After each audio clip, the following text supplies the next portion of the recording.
Do we want to make marijuana more acceptable, easier to get a hold of, more commercialized, or do we want to make it less? That I think is the key policy question. I got to speak to that. Sure. No. Go ahead.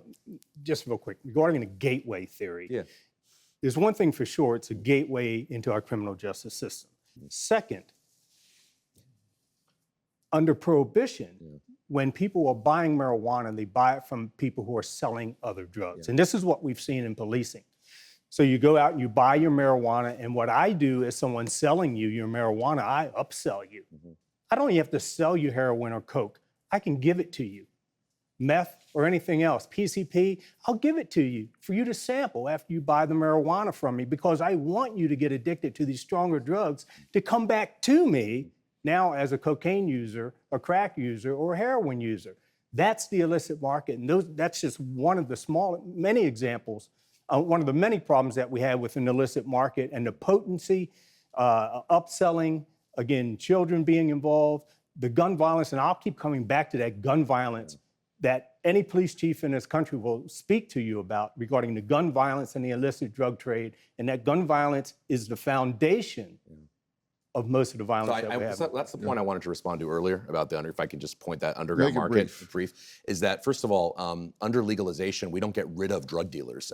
People are still selling marijuana because if you have an age limit of 18, that means someone needs to sell to those under 18. So that's why whether it's the New York Times or LA Times or any sort of these big media companies that have looked at the underground markets and researchers, that illicit market has grown after legalization. Because the demand has skyrocketed. If a 16-year-old cannot legally go to a pot shop until they're 18, where are they going to go? And so that's why there's even more of an incentive when you increase the normalization to have that underground market. And it's why, Neil, you're in the deep minority of law enforcement. The 99% of law enforcement, the chiefs groups, the sheriffs groups agree with me. Hold on, and they say that legalization is not good for violence. Is this the brief version? I'm a PhD. You know how we are.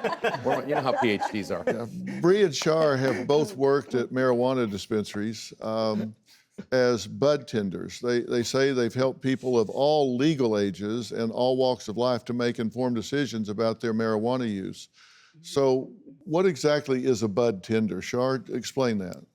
We are the essential, basically like salespeople in the store that are in charge of getting to know what people want to consume and what they want to purchase. Basically the ones advising them on what they're going to feel and what they're taking into their body. You don't regulate it at all. It's just you try to get them the experience they want, match it to the product. There are some regulations, like we have compliance laws to follow as bud tenders and as like people that work in the dispensaries. First and foremost, we have ID scanners in case like there's an underage teenager trying to purchase cannabis with a fake ID, we immediately catch them. I have kicked out multiple teenagers that have tried to do that. All the doses are regulated. You cannot buy an edible that is more than 100 milligrams.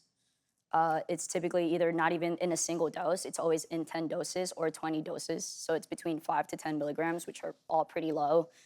In terms of potencies as well, there are control. When you are purchasing outdoor or greenhouse flower, they tend to test a lot lower in THC percentage, and they tend to have higher CBD percentages as well.